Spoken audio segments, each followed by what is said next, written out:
Yes guys, how you doing? Welcome back to the Spurs Talk Show. I am Sean Butler. There's Bugsy Malone. I think she's sniffing out squirrels or something on squirrel patrol. What are you up to? Anyway, hope you're all happy and healthy doing the things you love. Please do me some favours guys before we start the video. Smash the like button for me if you don't mind. If you enjoy the content, it really does help the channel grow. Hit the subscribe button if you haven't already. Nearly at 20k, it's all very exciting. Hit the notification bell button and drop a comment. Let me know your thoughts on today's topics. And just for the couple of you guys that are in the comment section suggesting that I'm making these stories up, I promise you I'm not. I just report what's in the news. I don't create the news. I even say clickbait warnings or the plausibility of this story is nonsense. However, if it's in the news and it's an interesting one, I'm going to talk about it because that's what we do. We talk about what's in the news. Anyway, let's get into today's transfer news, views and clues. There's going to be two videos today, guys. The second one I'll have to record from my desk because it's going to require a few more like visual aids in terms of stats, I think, because one of the players is a player that I'm not too familiar with, Palmeiras left back. The other one is a player that you may or may not be aware of, Borussia Mönchengladbach's left back, left-sided centre-back, utility player, Itakura. But I actually want to bring up a better version, a better option of a Japanese utility versatility player who I think that Tottenham should be or could be looking at in January, and that is Hiroki Ito. We spoke about him all summer long. Stuttgart has been playing left back for them this season, but can play left-sided centre-back, right-sided centre-back, or even DM, the ultimate defensive utility man. And I think he would absolutely slot in to a number of positions.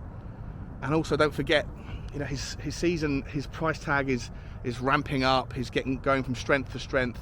He's quick, he's fast, he's powerful, he's tall, he's good in the air, he can get forward. I really like him. I think he will suit the system as well and come in and be a decent backup to a Destiny Udogie or a Van der Ven. Anyway, we'll talk about that later on. On today's video, we need to talk about two forward stories.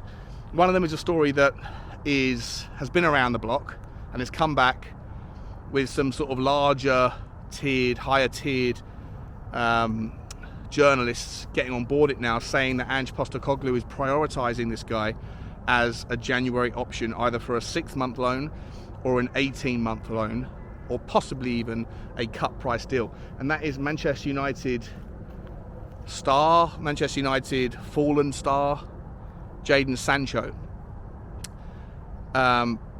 Look, it's no secret Jadon Sancho is having a terrible, torrid time at Manchester United. He's been frozen out of the club. I don't even think he's allowed into the canteen. I think he has to have his lunch delivered in like a lunchbox, like he's a naughty schoolchild. Really poor treatment from an outsider's perspective, but I don't know the ins and outs of, or at least have any kind of oversight really on what's going on there. Is it a clash of personalities between him and Ten Hag? Is it Ten Hag that's got the weird, wild personality? Because I think that there's options and plausibility to that from the person that I've seen and from what I've read about him. Or is it Jadon Sancho who's maybe fallen off the cliff face with his performances because, you know, much like some of these kids do have, too much too soon, signing that monster contract. I think he's on something like 300 grand a week, something bonkers like that. You know, look, and he was a wonderful, wonderful player. I think he scored something like 25 goals and 12 assists. I could be wrong on that, but it's around there in his breakout season for Dortmund when he was 18 and 19. He then gets the big move over, high price tag, and it just hasn't worked out. He's been terrible, but you don't become a terrible player overnight. Obviously, you're either punching through your ceiling early and then you've come back to gravity, or your ceiling is really up here, but there's something else going on with your desire, your willingness, your ambition, or your overall mentality, your state of mind that is responsible for the drop-off. And look, if there's truth to the idea that Ange Postecoglou has prioritised him, then I would lean into Ange's knowledge of the football world and player more so than mine, and think, okay, if that's the truth, then I'll get behind it. And I think that if there is a man-manager type of architect out there in the world of football managers that can get the best, get that blood from the stone, get that juice from the squeeze out of Jadon Sancho and get him back to somewhere near his best, then I don't think there's many others that are better in terms of drawing desire and passion out of their players than Ange Postecoglou. That much has become very apparent. Dan Kilpatrick was talking about that in one of his latest articles. And so it's quite an interesting story. Do Tottenham need a Jadon Sancho? Look, I mean, you could make the argument yes and no. Like, we've got a lot of wide players. Two of them obviously are out injured at the moment for long-termers, in Perisic and in Solomon. You've got Sonny that's likely going, or is going away on the Asia Cup in January. Absent signing another out-and-out striker, you're then either going to be forced to play Brennan Johnson in the striker role or Richarlison, which then opens up winger opportunities. Are there better wingers out there, or more interesting wingers out there, that haven't had this kind of blemish and bad mark against their name? Yeah, probably. Are they going to cost as much as Sancho?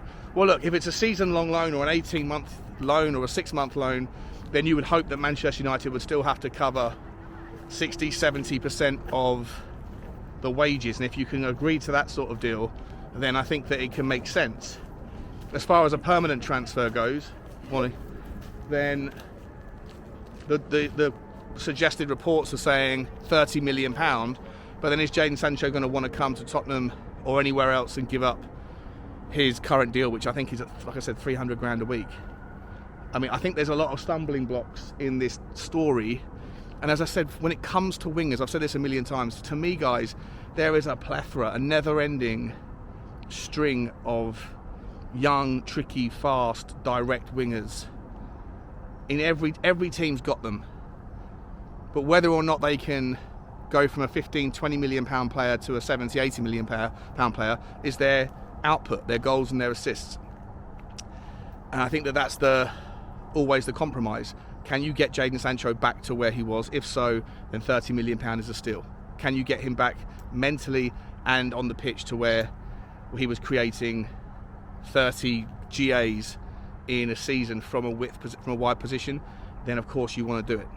For me though, I just think that there's other players out there that are more interesting, that have got less baggage, less hang-ups, less history, whatever you want to call it, and it would come with less financial cost if you were to make it permanent than Jadon Sancho. But like always, if it's true that Ange has prioritised it, then I'm okay with it.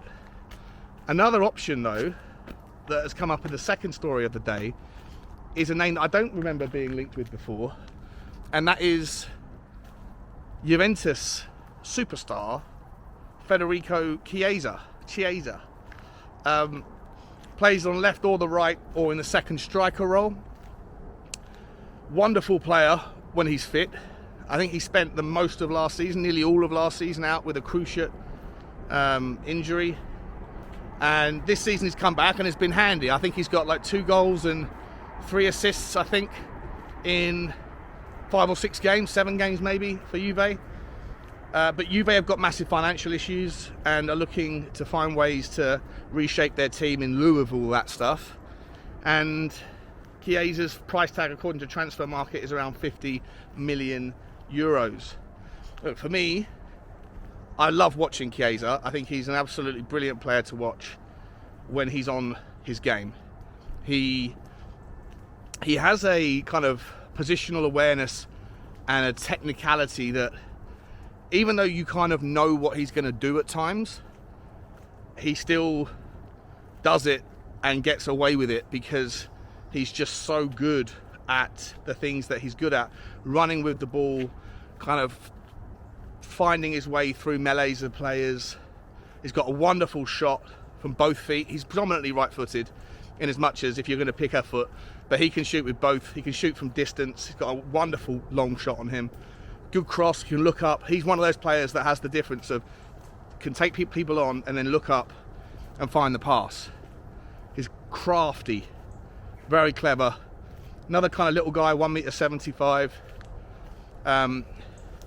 And look, a brilliant player when he's fully fit. But for me, the problem is the price tag and the relatively recent, potentially career-ending injury. We don't really know what we're working with yet. And I think it'll be far too soon for Tottenham to go and drop that sort of money on a player that has bags of potential, bags of talent, but unfortunately, I don't know, I just think you'd love to see the name. You know he's a great player, and you know that he's so versatile and can play behind Maddison, can certainly do anything he wants off the left or the right, predominantly the right-hand side. I'm just not entirely convinced that this story holds much weight, just because of, like I say, the injury, the price tag, and the fact that this guy is so settled in Italy. I'd be surprised if you see him leave Italy for a few years, but we'll see.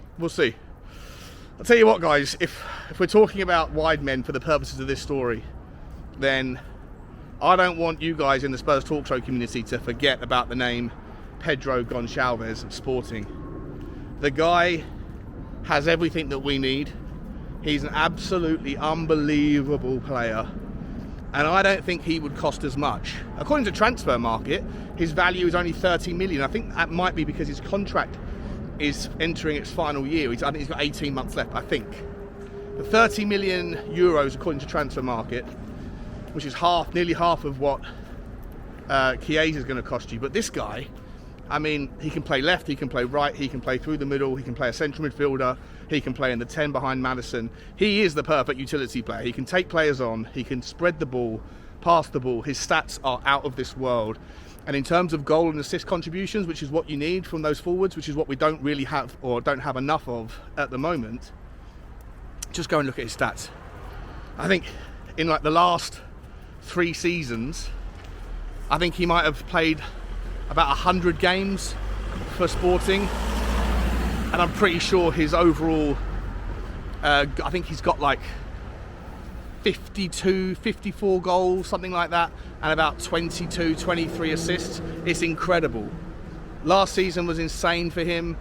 The season before was still incredible in terms of his output, but not as good as last season. But the season before that, when he was one of his breakouts, he was about 21 years old.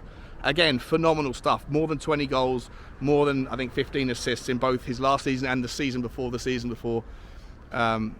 And this season, I think he's already on 2 goals and 3 assists in 8 games played. So, on track to do something special again.